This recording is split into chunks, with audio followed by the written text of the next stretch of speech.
लेकिन हम सब ने मिलकर के आजादी के इस पर्व से एक नई प्रेरणा प्राप्त करके, नए संकल्प लेकर के 2047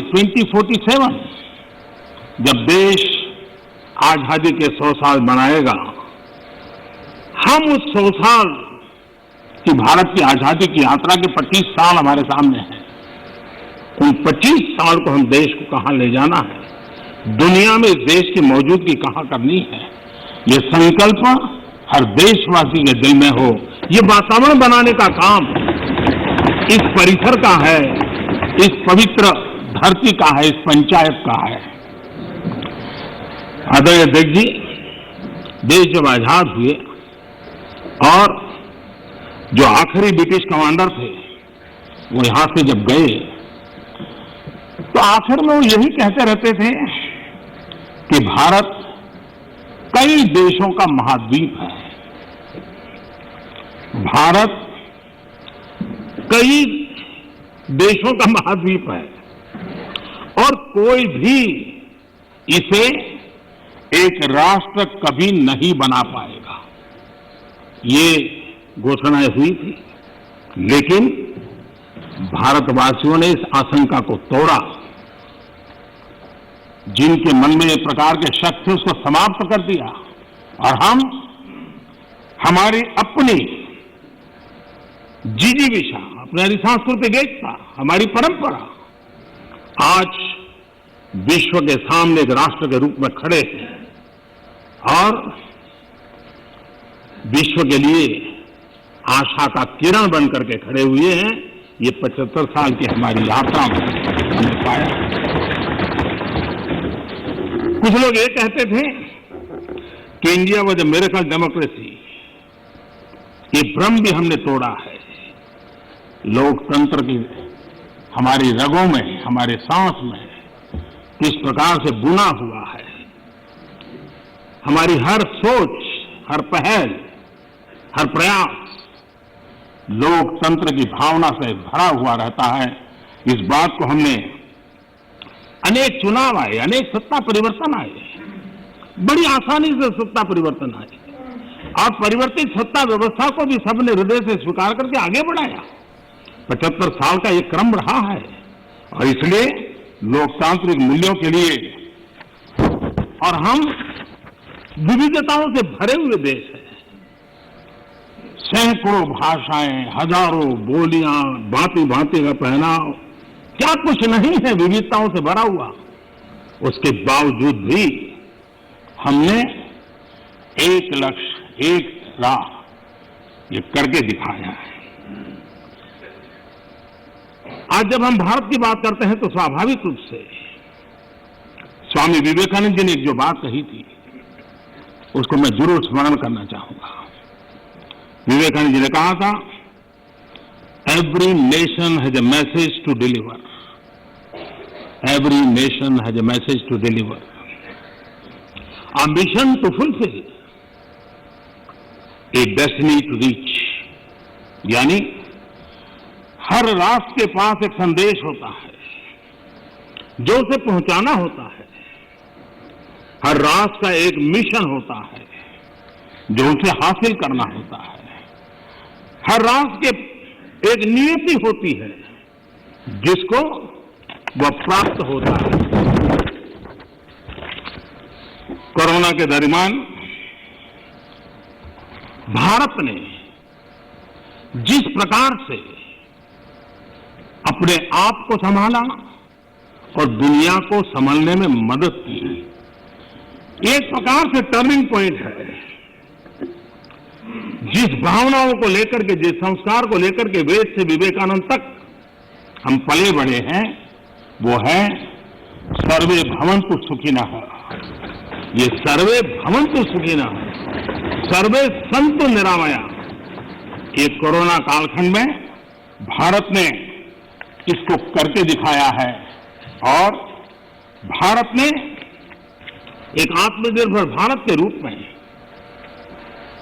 जिस प्रकार से एक के बाद एक ठोस कदम उठाए हैं और जन सामान्य ने उठाए हैं, लेकिन हम उन दिनों को याद करें। दूसरा विश्व युद्ध समाप्त हुआ था। 2 विश्व युद्ध ने दुनिया को झकझोर दिया था। मानव जात, मानव मूल्य संकट के घेरे में थे, निराशा छाई हुई थी। और सेकेंड वर्ल्ड वॉर के बाद पोस्ट वर्ल्ड वॉर एक दुनिया में एक नया ऑर्डर, न्यू वर्ल्ड ऑर्डर, उसने आकार लिया। शांति के मार्ग पर चलने के शपथ हुए। सैन्य नहीं, सहयोग, इस मंत्र को लेकर के दुनिया के अंदर विचार प्रबल होते गए।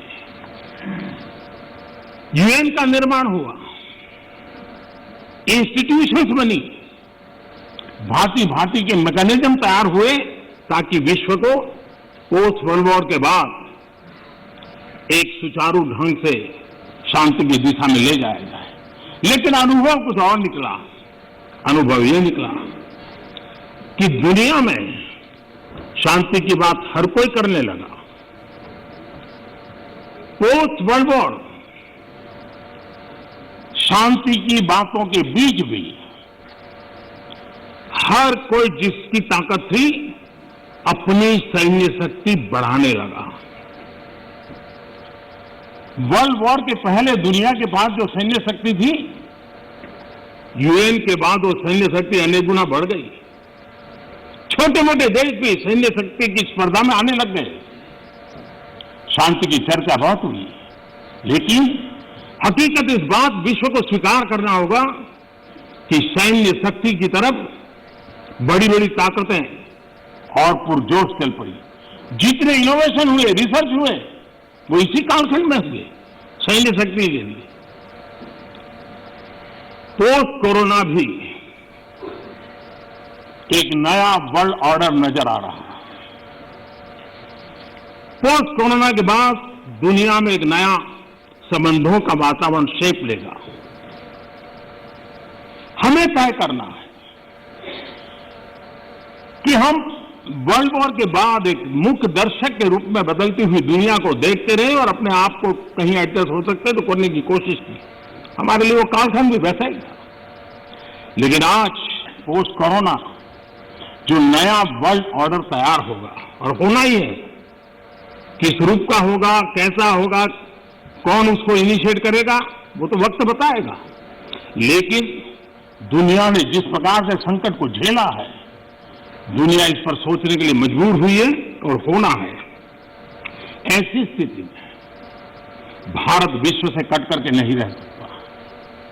भारत एक कोने में गुजारा नहीं कर सकता। हमें भी एक मजबूत प्लेयर के रूप में उभरना होगा। लेकिन सिर्फ जनसंख्या के आधार पर हम दुनिया में अपनी मजबूती का दावा नहीं कर पाएंगे। वो एक ताकत है, लेकिन इतनी ताकत मात्र से नहीं चलता है। नए वर्ल्ड ऑर्डर में भारत को अपनी जगह बनाने के लिए भारत को सशक्त होना पड़ेगा, समर्थ होना पड़ेगा, और उसका रास्ता है आत्मनिर्भर भारत। आज फार्मेसी में हम आत्मनिर्भर हैं, हम दुनिया के कल्याण के काम आते हैं।